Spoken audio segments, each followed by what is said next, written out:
चंदन दीदी आ जाइए आप।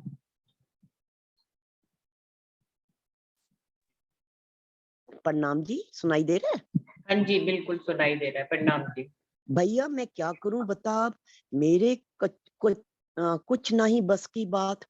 आना तो उनके बस की है। बता हमारे क्या है आप। बड़े शौक से जा सकते हो।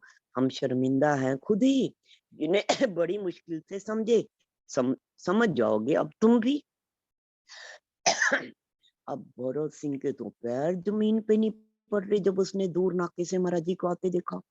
पानी पुनी फेंका, अपना लोटा ले खुशी से। अंदर से तो खुशी इतनी, बाहर से ऐसे बोला मुंह लटका से आया अपना। जब इन सुंदर साहब तक पहुंचा तो वो तो सुंदरलाल तो पहले ही बैठा था टॉन्ट मारने को। कहता, अच्छा भगत सिंह जी, अच्छा भाई, अब मैं जाऊं क्या? है, इतनी देर इतने घंटे तो हमने रुक लिए, इंतजार कर लिया। तो भाई अगर दर्शन होने होते तो हो जाते अब तक। महाराज जी ने आना होता तो आज टॉन्ट ही तो मार रहा था। अब कहाँ जी, अब हम घर जाएं और कितनी देर यहाँ तक रुकेंगे? महाराज जी तो आए नहीं है। तो आगे से वो भी बड़ा ड्रामा सा करना शुरू कर दिया भगत सिंह ने भी, मुंह लटका के निमानी से। भैया बताओ मैं क्या करूं, मेरे भी तो बस की बात नहीं है। आना ना आना, दर्शन देना ना देना, ये तो उन्हीं की मौज की बात है। अगर आना होता तो अब तक आ जाते, उनके बस की बात है। बता, मेरे हाथ में तो है नहीं है। अब उनका आना मेरे हाथ में है। हम तो भाई तेरे से बड़े शर्मिंदा है। हमने तेरे को कह तो दिया कि उनके दरस दीदार हो जाएंगे, पर वो नहीं आए, उन्होंने दर्शन नहीं दिए। भाई हम तेरे सामने शर्मिंदा हैं। हम आप बड़े शौक से चले जाओ। हम तो आपके आगे बहुत शर्मिंदा हैं कि हमने जो बात कही, अपनी बात को हम पूर्ण आपके सामने करके नहीं दिखाया। भाई हम तो बड़ी मुश्किल से महाराज जी की पहचान कर पाए। इन्हें समझना, इन्हें जानना आसान बात नहीं है। भाई हमें तो इतनी लंबा, इतनी देर, इतना समय लग गया इन्हें समझने के लिए। भाई तुम्हें भी टाइम, धीरे धीरे तुम भी इन्हें समझ जाओगे। बस ये इनकी आपस में वार्तालाप हुई। वो और वो तीनों उठ के कि जब यही कह रहा कि अब वो नहीं आने के, चलो जी चले। वो तो बड़े वो कि हमारी तो, हम तो जीत गए और हमने इसको हरा दिया है। और जैसे ही सुंदर लाल चला, जैसे ही ऐन द्वार पर जब पहुंचा, अंदर आते श्री सतगुरु जी को देखे तो वह सहम गया। लगा पूछने आते ही, सॉरी, लगे पूछने आते ही, क्या बात है भैया सुंदर लाल, याद किया किस कारण हमको? है ठीक भी आपका हाल? अब जैसे ही अभी वो आश्रम के मुख्य द्वार तक, गेट तक पहुंचा, सामने से तो महाराज जी को देख के वो तो एकदम ही ठिठक गया, सहम गया। उसे तो उम्मीद भी नहीं थी। वो तो अपने जीत की खुशी में था कि ये रोज ही हमारे बीच में बैठ के इतनी इतनी रोज फेंके, महाराज जी ये, महाराज जी वो। तो आज तो बस वो तो उसको नीचा दिखाना था, दिखा लिया। और जैसे ही सामने महाराज जी देख के वो तो ठिठक गया। और महाराज जी देखते ही सुंदरलाल को क्या कह रहे, भैया और सुनो, क्या हालचाल है भाई, ठीक तो हो? बताओ हमें किस कारण याद कर रहे थे? महाराज जी के ये कहने की देर कि आज हमें क्यों, किस कारण से याद किया, क्यों बुलवाया, गिरा शरण पर शर्मा कर निकल ना पाया। अब आगे से क्या बोलता? अब अंतर्यामी तो सामने, साक्षात स्वयं। और पूछ रहे भी किस कारण, अब कोई बात होती तो बताता जी किस कारण याद किया। अब ये थोड़ा बताता कि हमने अपने साथी भगत सिंह को नीचा दिखाने के लिए रोज हमारे सामने इतना बड़बुल्लापन से बोले आप ये आप वो। अब ये बातें तो बता नहीं सकता। चुपचाप शरण पे गिरा, एक भी शब्द उसके मुंह से नहीं निकला। कृपा और लीला दोनों ही समझी सतगुरु की बेतोल, बना पुजारी एक झलक में अहंकार हो गया समा। यही सुंदरलाल, ये भी आगे चल के महाराज जी के शरण में गिरने के बाद ये भी पुजारी ही बन गया। महाराज जी की कृपा को और लीला को इसको हृदय में उतर गई, महाराज जी की पहचान हो गई है। तो ये भी पुजारी बन गया। थके खोजते जिसको सुरनर, हुए सहज घर बैठे प्राप्त। तो जिसको सृष्टि के कर्ता धर्ता भी खोज खोज, कहते हैं ना, खोज खोज पची हारे, हैं, हार गए, थक गए, वो इतनी सहजता से, इतनी आसानी से खुदा के मिल जाए। फूट पड़े श्रद्धा के स्तोत्र, झरने लगे, झरने झरे भक्ति रस की, हृदय में जो ज्योत नहीं ना जल रही होती, स्वतः ही जल उठी और भक्ति रस की धारा बह गई। रो रो कथन पाया बहुतों ने, हमें मिला हंसते हंसते। महाराज जी ने कहा कईयों ने, कितनी ही कसनी, कितनी ही उसके बाद जाके, हैं, रो रो के बहुतों ने पाया, लेकिन हमें तो हंसते खेलते हमें सतगुरु महाराज ने इस राह पे, इस पथ पे चलाया भी और स्वयं मिले भी। इस प्रकार के चुटकुले घटते थे दिन रात, लोगों में श्रद्धा न थी, केवल बात ही बात। तो ये प्रसंग बताए गए कुछ, कि ऐसी बातें तो आश्रम में आम ही घटती रहती थी। कुछ तो जो सच्ची मुच्ची महाराज जी के जानकार थे, महाराज जी को की पहचान थी जिन्हें, लेकिन सब में श्रद्धा भाव एक सा ना था, एक सी बात नहीं थी। सब में ऊपर ऊपर देखन देख भी महाराज जी के पास उठने बैठने वाले लोगों की बहुत बड़ी संख्या थी। जिन जाना तिन पाया, राखा हृदय छिपाए। भाई, जिसे पहचान हो गई, उसके तो दिल में ही रच बस गए। और उसने ऐसा, जैसे कहते हैं ना, कि जिसने प्याला पी लिया, उस प्याले की, उस मद की, उस मस्ती को तो वही जाने। अब जिसको महाराज जी को उनकी पहचान होगी, तो अंदर ही बैठे उस आनंद का रस लुटेगा ना। अंदर ही अंदर पिया, प्याला होंठ लगा, अपने भीतर ही भीतर उस स्वरूप को अपने अंदर विराजमान कर लिया। करनी, कृपा और अंकुर, ये तीनों छिपाए नहीं छिपते। कहा क्या है? करनी, करनी का मतलब यहाँ पे है रहनी, जो करके दिखाते हैं, जो चल के दिखाते हैं, और जिन पे सतगुरु महाराज की कृपा है, और जिनके हृदय में वो अंकुर का स्फुटन हो चुका। ये तीनों कभी भी, अगर किसी किसी की रहनी है, किसी पे सतगुरु महाराज की कृपा है, किसी के अंदर वो अंकुर फूट चुका है, वो छिपाए नहीं छिप सकता। जैसे एक बार सूर्य उदय हुए, तो वो छिपाए नहीं छिप सकता, ऐसे ही लेकर ही जाते हैं उसको, अपने साथ नहीं रखते। और ये जो तीनों चीजें हैं, रहनी, जैसे करनी, रहनी के उसमें कही गई है यहाँ पे, मेहर और अंकुर, ये तीनों, ये अपने साथ ही, ये छिप तो सकते नहीं, तो फिर क्या है? उसकी, उसको इस सतराह पर आगे ही आगे बढ़ाते हैं।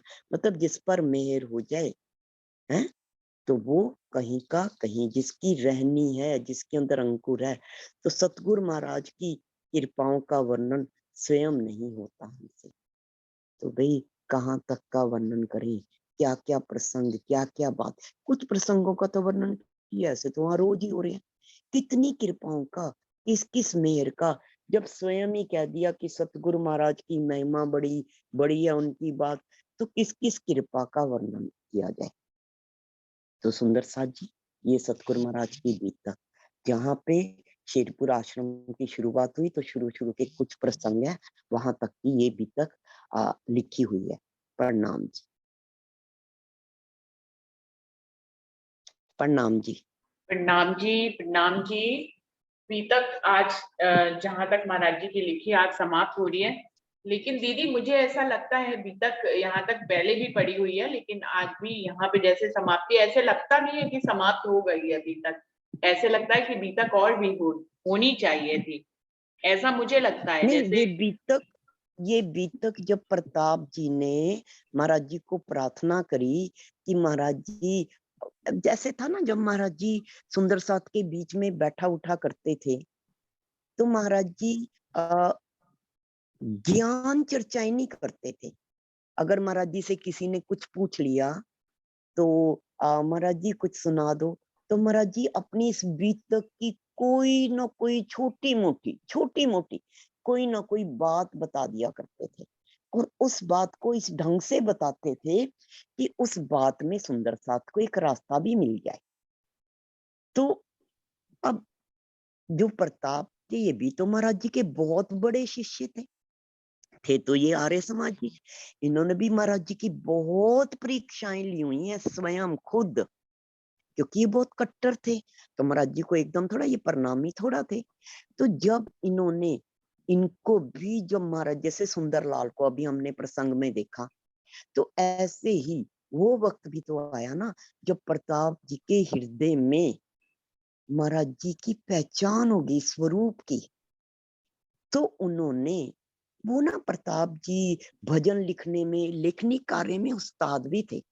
उन्हें लिखना, कई लोग होते हैं ना माहिर होते हैं, कोई बोलने में माहिर होते हैं, कोई लिखने में माहिर होते हैं।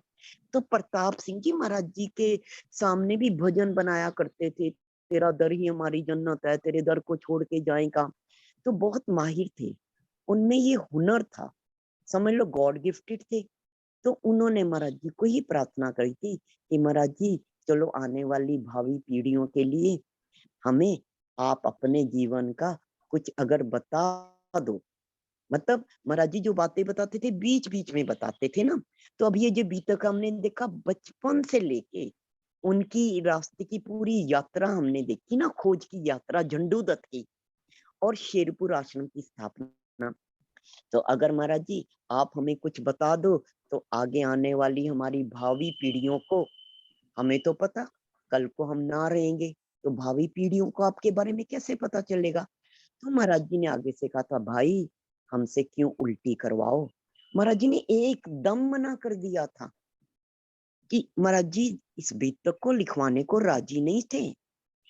तो लेकिन सुंदर सा जब अड़ी जाए किसी बात के लिए, भक्त जब भगवान के सामने झोली फैला के बैठ जाए और अपनी बात मन, तो भगवान कहाँ मना करें। अब चाहे महाराज जी ने कहा हमारे हमारे लिए तो ये उल्टी करने समान, पुरानी बातों को याद करेंगे, जो बीता, जो जैसे हमने जो खाया हो अगर वो बाहर निकाल दे तो हमें उसको उल्टी के, जो बीत गया सो बीत गया, अब उसे एक एक को बताना हमारे लिए तो उल्टी समान होगा। पर जब भक्त के दिल की चाहना देखी और भी सुंदर साथ थे जो ये चाहते थे, तो महाराज जी ने ये बीतक दी। अब जब महाराज जी ये बीतक दे रहे हैं तो महाराज जी अपना शरीर तो नहीं छोड़ा तब तक। अब महाराज जी की तो बीतक शरीर छोड़ने के तक की, और उसके बाद आज तक भी जो ये प्रसंग हमने सुने, ऐसे प्रसंग तो वहां रोज घटे, आज भी घटे। तब महाराज जी साक्षात थे, अब महाराज जी सूक्ष्म रूप में। चल तो वो सब कुछ आज भी रहा है, लेकिन जो लिखी गई वो यहाँ तक ही लिखी गई है। ठीक है जी, प्रणाम जी। प्रणाम जी। और दीदी मुझे तो एक सुंदर साथ का ये भी फोन आया था कि भूमिका से हम लोगों ने शुरू नहीं किया था, हमने बीतक को शुरू किया था पहली लहर से। तो सुंदर साथ का कहना है कि भूमिका भी बहुत सुंदर लिखी हुई है, उसको भी पढ़ा जाए। तो वो सुंदर भूमिका है, उसमें भी बहुत सारे मतलब ऐसे रास्ते हैं जो किसी के लिए भी काम आ सकते हैं, कोई मार्गदर्शन लेना चाहे तो भूमिका भी बहुत सुंदर है। तो सुंदर साथ जी पहले भूमिका हम लोगों ने पढ़ी नहीं थी, तो भूमिका को भी शुरू कर लेंगे कल से, भूमिका भी पढ़ लेंगे पहली लहर तक। और एक सुंदर साथ का दीदी और प्रश्न था कि जैसे कि आप वाणी इस बात की गवाह है कि शिवजी साहिब जी के समय पे 500 ब्रह्म सृष्टियां जागी थी, तो बाकी नहीं जागी थी, उनका जागनी कार्य रह गया था। तो फिर राजी जो है अपना काम तो करेंगे ही, किसी ना किसी तन में आते ही हैं राजी। तो महाराज जी के तन में राज्य आए, उन्होंने वहां पे भी काम किया, बहुत सी सोई हुई आत्माओं को जगाया। तो क्या वहां पर भी सब रूहें जाग गई? 5 स्वरूप तो जैसे वहां आए वैसे 5 शक्तियां यहाँ पर भी आई, जैसे कि महाराज जी ने अपनी बीतक में लिखा है। तो जागनी कार्य महाराज जी के तन छोड़ने तक क्या पूरा हो गया कि रूहें अभी भी बाकी हैं जिनको जागना है? दीदी अगर ये जागनी कार्य जिसे आप कायमी की लीला कह रहे हैं, जी। अगर ये हो गया होता तो क्या ये खेल खत्म नहीं हो जाता? ये खेल खत्म नहीं हो जाता क्या? तो जागनी कार्य जिसे आप कहें और महाराज जी की बीतक में जिसे कायमी कहा गया, वो आज भी चल रहा है।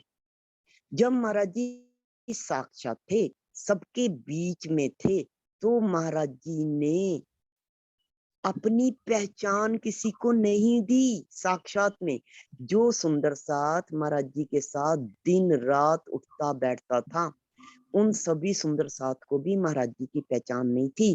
क्योंकि ये भी है, जब प्राणनाथ जी साक्षात थे तो प्राणनाथ जी की पहचान पूर्ण सुंदर साथ को नहीं थी। तो जब साक्षात कहते हैं स्थूल रूप में, सूक्ष्म कहते हैं जब स्थूल का पर्दा हट जाए, तो सारा जो कार्य होता है पूरा जागने का होगा भी और चल रहा है, वो सूक्ष्म ही करे। अब महाराज जी के सामने ऐसे भी तो बच्चे हैं आज के इस पीढ़ी के, शायद आपकी भी उम्र, आप भी ऐसे हो, जो महाराज जी के तन छोड़ने के बाद, महाराज जी के धाम जाने के बाद जो इस राह पे चलना शुरू किया, तो क्या ये रूहें नहीं जागेंगी?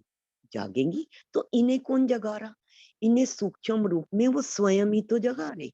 अब तन सामने नहीं है, लेकिन जागनी। अब प्राणनाथ जी का तन तो समाधिष्ट हो गया, तो क्या प्राणनाथ जी अब जागनी कार्य में नहीं उतरे हुए? ये सारी शक्तियां इकट्ठी होगी तो अब कार्य कर रही। तो ये जागनी कार्य तब तक चलता रहेगा, पर अब स्थूल में नहीं कार्य हो रहा, अब सूक्ष्म में हो रहा है।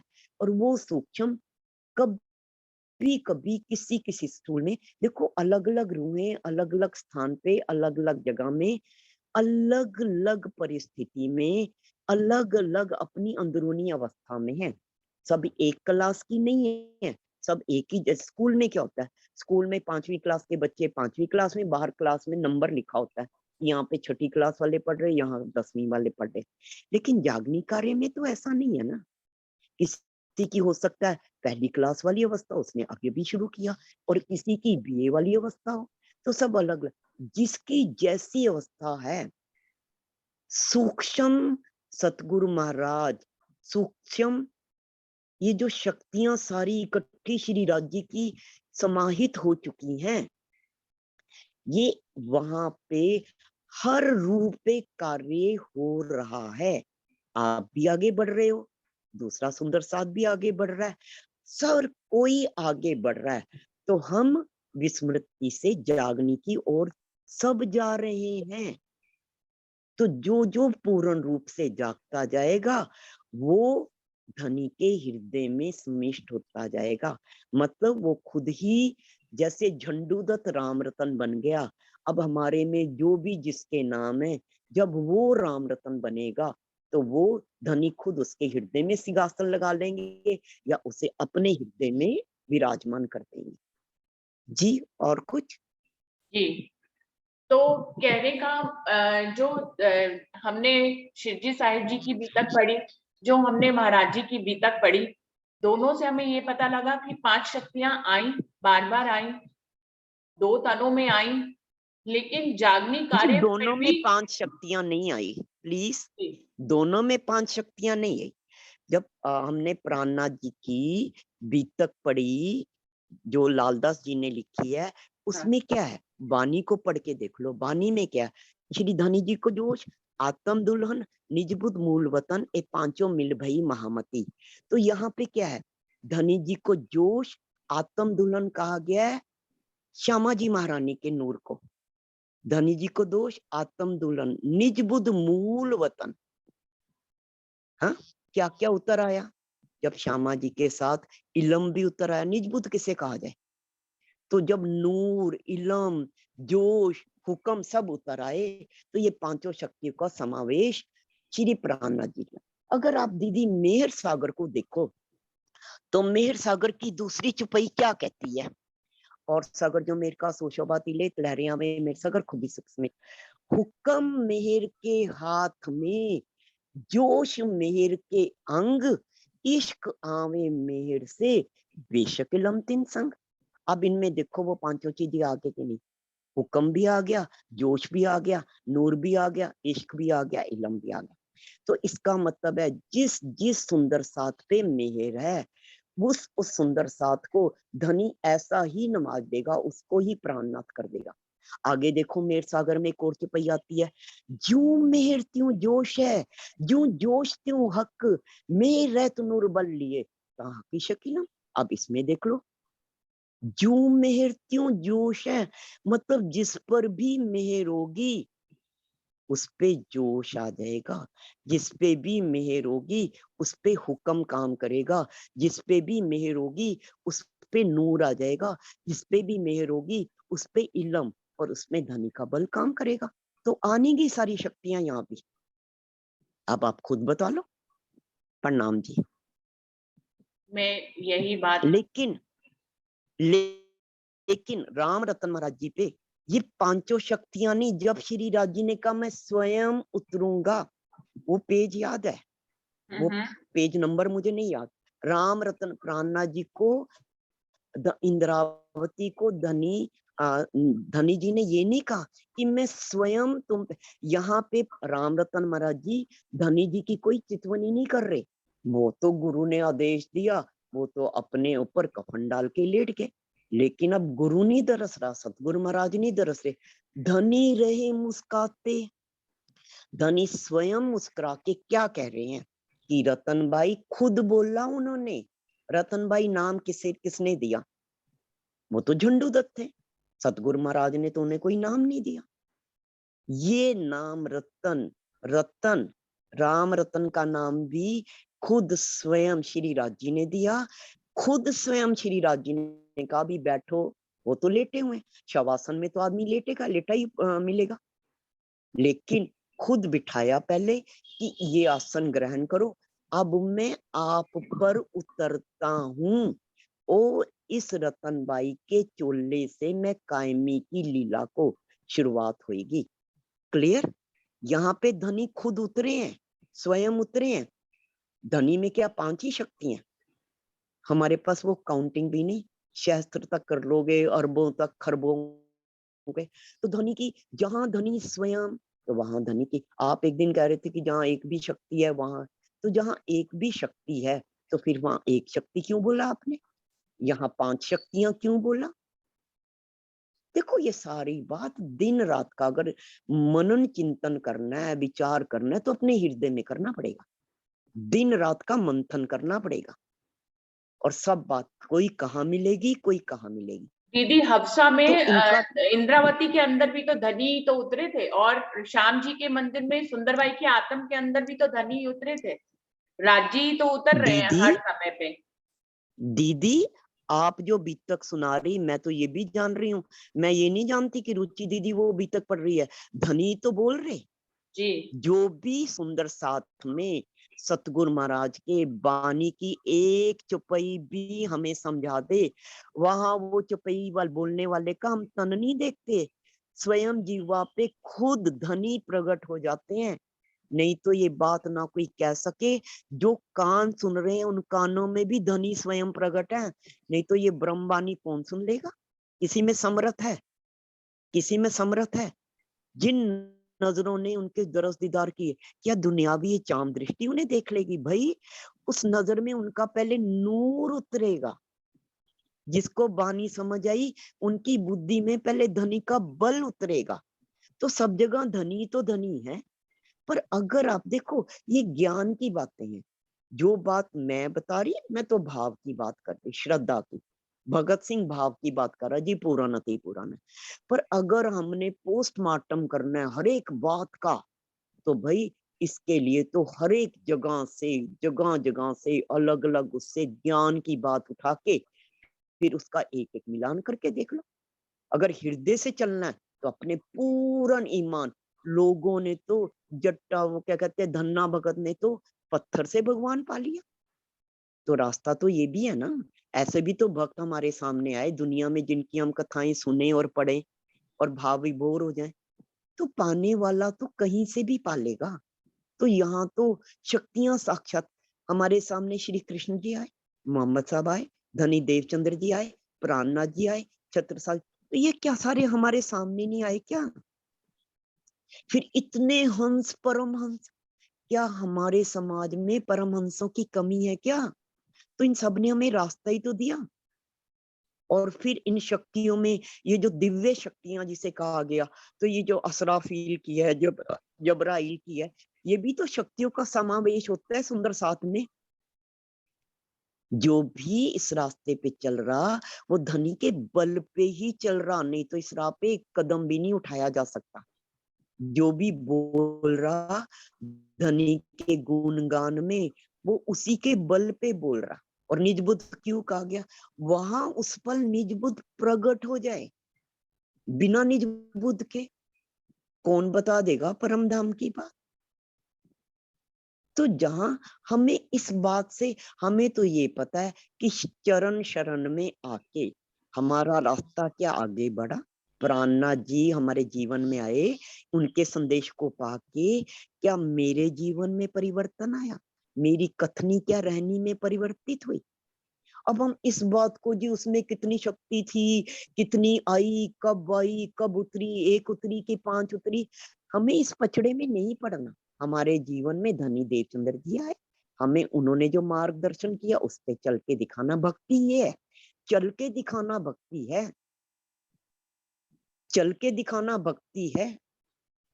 तो हमें भक्ति के अगर मार्ग को, रहनी के मार्ग पे अगर चलना है तो ये सब छोड़ना पड़ेगा।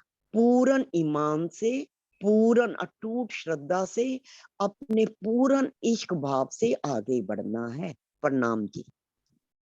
दीदी बस यही बात, हम लोग भी तो भाव से ही कह रहे हैं, कोई हम ज्ञान से नहीं कह रहे हैं, हम भी भाव से ही कह रहे हैं। सारी बात, जो बात समझ में आई मैंने तो सिर्फ मिलान करना चाहा है। सब बीतक पढ़ी, लालदास जी की भी पढ़ी, महाराज जी की बीतक पढ़ी। जो मुझे समझ में आता है, धनी जो मुझे समझाते हैं वो यही समझाते हैं कि हमेशा स्वयं राज्य ही साक्षात रूप से तन बदलते हैं।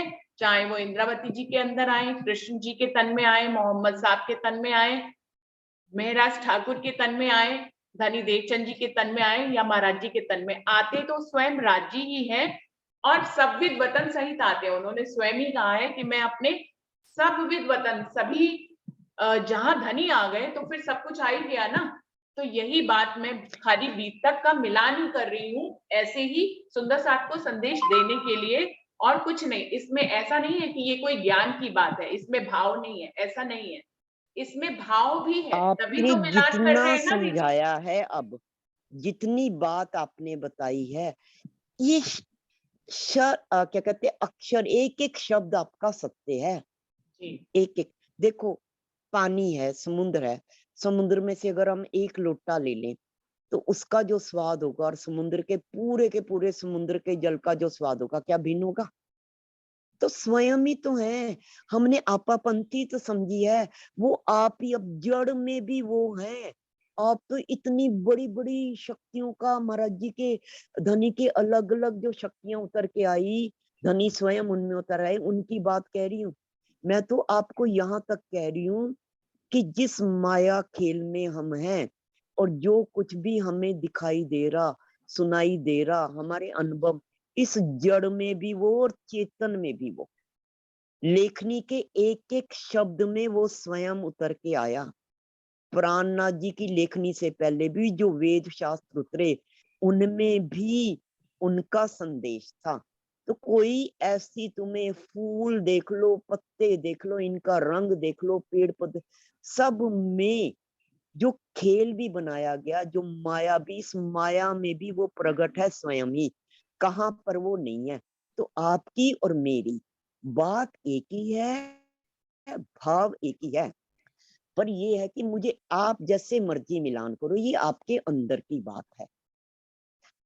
मिलान जैसे मर्जी करो, आपके हृदय में वो, क्योंकि हमने तो वो पढ़ नहीं रखा। आपने बानी भी पूरी पढ़ रखी, लालदास जी की बीतक भी पढ़ रखी, हम तो सिर्फ महाराज जी को जानते हैं। तो आप मिलान कर सकते हो।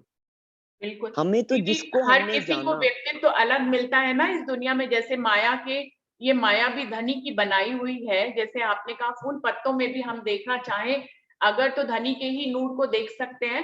बिल्कुल ऐसे ही हर एक का व्यक्तित्व अलग बनाया है धनी ने। यहाँ पे सब रूहों के व्यक्तित्व जिस जिस तो तनों में वो बैठी है, सबके व्यक्तित्व अलग है। तो सब अपने अपने ढंग से मिलान करते हैं। तो मैंने सिर्फ मिलान का देखो संदेश जी, इसलिए दिया। मंजिल तो एक है, हाँ जी, हाँ मंजिल जी। तो एक है, रास्ता अलग अलग है। आप जिस एक रास्ते से शेरपुर जाओगे या पन्ना जी जाओगे, जरूरी नहीं है मैं उसी रास्ते से, जिस स्थान पे मैं हूँ, मैं वही वाली ट्रेन, वही वाला रास्ता नहीं अपना सकती। मुझे तो अपना देखना ना कि मुझे शॉर्टकट कहाँ बिल्कुल, से है। हर किसी तो को इसी अपना तरह देखना है। हाँ जी, हर मंजिल किसी हमारी एक है, रास्ते अलग-अलग हैं। तो रास्ते अलग-अलग क्यों हैं? क्योंकि सबकी उड़ान, अभी एक पल पहले भी यही कहा गया था, भीतर सबकी उड़ान अलग-अलग है। पर हुक्म महाराज जी की मेहर, धनी की मेहर सब पे है, तो सबको वो चला रहे हैं। इसमें तो कोई भेद ही नहीं है। वो तो समदृष्टि है। हम ये नहीं कह सकते कि हाँ जी, उसको ज्यादा मेहर कर रहे, दूसरे पे कम। धनी की मेहर समदृष्टि है।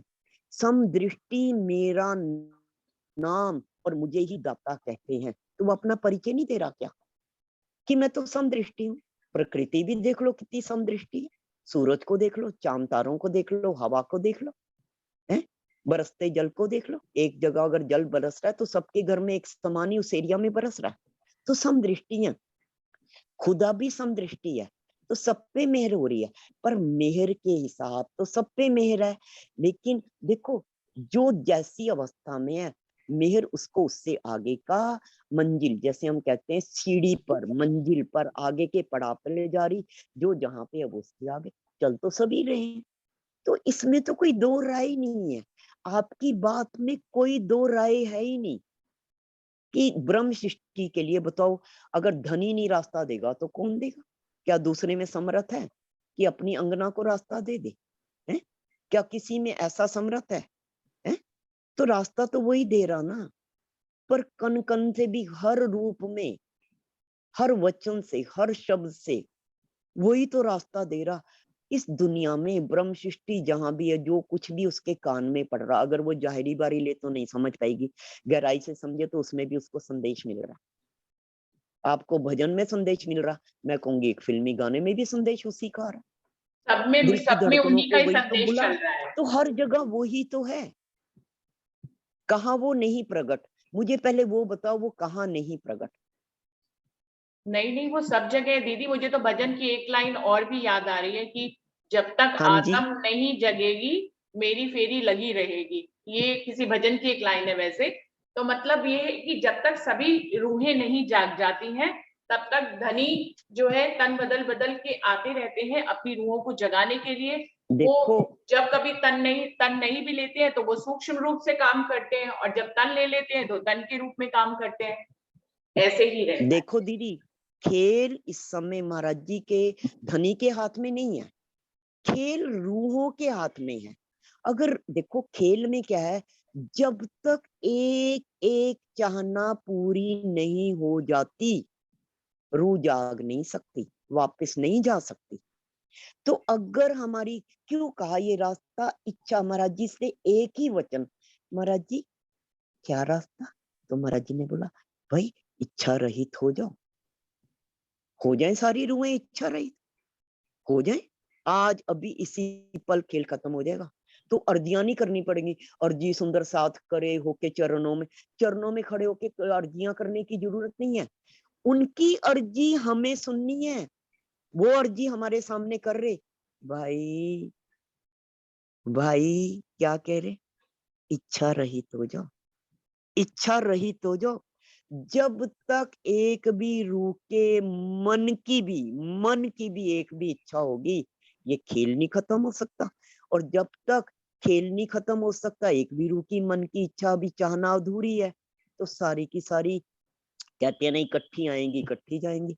तो इस कारण ये खेल इतना लंबा है।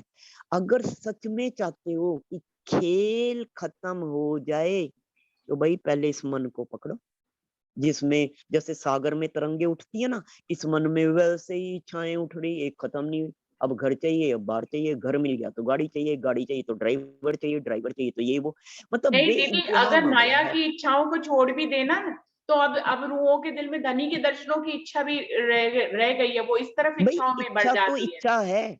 हाँ, इच्छा इच्छा तो तो इच्छा इच्छा है। है। तो अभी वो तो चाहे फिर, चितवनी में अभी तो दर्शन की हो, वो चाहे जाहिरी बाहरी दर्शन की हो, किसी स्थान पे, पवित्र स्थान पे, अपने धार्मिक स्थान पे जाने की इच्छा हो, सुंदर साथ से मिलने की इच्छा हो, कई कई सुंदर साथ को, अलग अलग है। इच्छा इच्छा है। जैसे चोरी चोरी कहलाए, वो चाहे 1 रुपए की हो, चाहे करोड़ रुपए की हो, चाहे बैंक लूटने की हो, चाहे घर में अपने पति की जेब में से पैसे निकालने की, चोरी चोरी है। इच्छा इच्छा ही है, चाहे इच्छा एक लंगर देने की है, चाहे इच्छा एक बागा वस्त्र बनवा के है, तो ये धार्मिक इच्छा। चाहे इच्छा धनी को वहां जाके स्थूल रूप में अपने धार्मिक स्थान पे कोई पवित्र कार्य करने की है, पाठ रखवाने की है, पाठ पढ़ने की है। इच्छाएं तो इच्छाएं हैं। जब तक इच्छा पूर्ण, महाराज जी ने एक ही वचन बोला, क्या बोला आगे से? भाई इच्छा रहित हो जाओ। रास्ता बता दिया ना, बताया कि नहीं? 2 शब्दों में।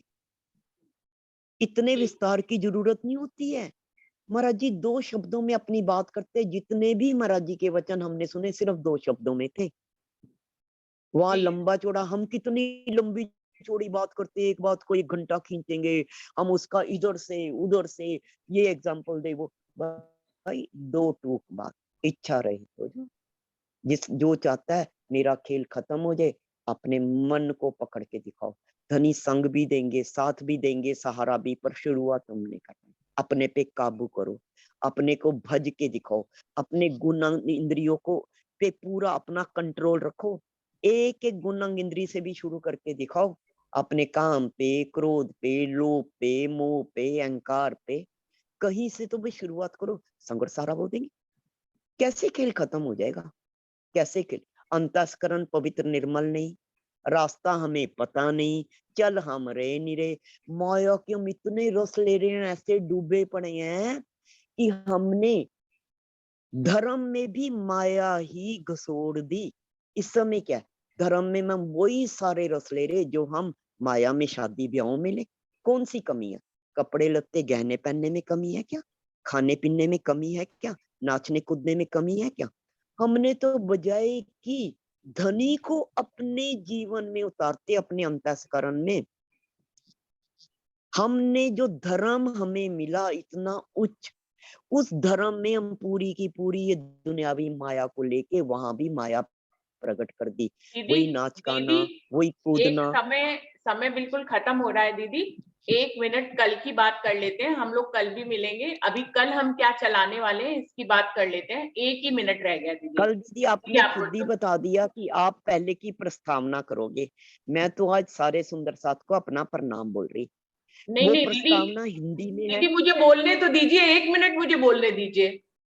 दीदी कल कल जो है बीच में भूमिका शुरू करेंगे, और आपने मुझे ये भी कहा था कि और भी बहुत से ऐसे प्रसंग हैं जो बीतक में नहीं है, तो आप उपस्थित रहिएगा। बीच में उन प्रसंगों से उस किसी भी बात से जुड़े हुए प्रसंग जो सुंदर साथ से जुड़े हुए, वो भी हम सुनना चाहेंगे। वो भी जो आपके पास खजाना है तो वो देखो दीजिए आप दीदी, लोगों को। नहीं नहीं, पहले जो हमने पूरी की पूरी बीतक पढ़ी है, इस पे थोड़ा गैप दीजिए। सुंदर साथ इसका मनन करके अपने जीवन में क्या उतार रहा है। महाराज जी के तो अनेकों अनेक प्रसंग है, जितने मर्जी सुन लो। अभी इसे तो शुरू हम कर दूंगी तो सुनेंगे ना दीदी, जीवन खत्म हो उतारने जाएगा के लिए हमारा। हम किसी का इंतजार थोड़ी ना करेंगे कि हम उसमें गैप दे दें। और क्यों ही हमें गैप देना है, पहले बताइए। तो पहले देखिए ये जो जो चल रहा बीतक है पड़ी कंटिन्यूशन में है, उसको चलने देते हैं, फिर दोबारा कभी प्रसंग थोड़ी ना। अभी महाराज जी क्या ही चल रहा है, तो उनके प्रसंग आप हमें सुनाइए, हम लोग सुनना चाहते हैं। और भूमिका उसके बाद पढ़ लेंगे। तो कल जो और प्रसंग हो वो आपसे आप कंटिन्यूशन में रहिए, कल उन्हीं प्रसंगों की बात करेंगे। इसलिए मैंने आपको टोका, क्योंकि समय खत्म हो जाएगा तो फिर हम बात नहीं कर पाएंगे। नहीं दीदी ऐसा है। अब मैं भी देखो, ये भी सुंदर साथ का हुक्म था, तो सुंदर साथ के हुक्म को मैंने महाराज जी का हुक्म सुन के ही, समझ कर ही आपकी इन मीटिंग्स में, मेरा भी ये रास्ता नहीं है, तो मुझे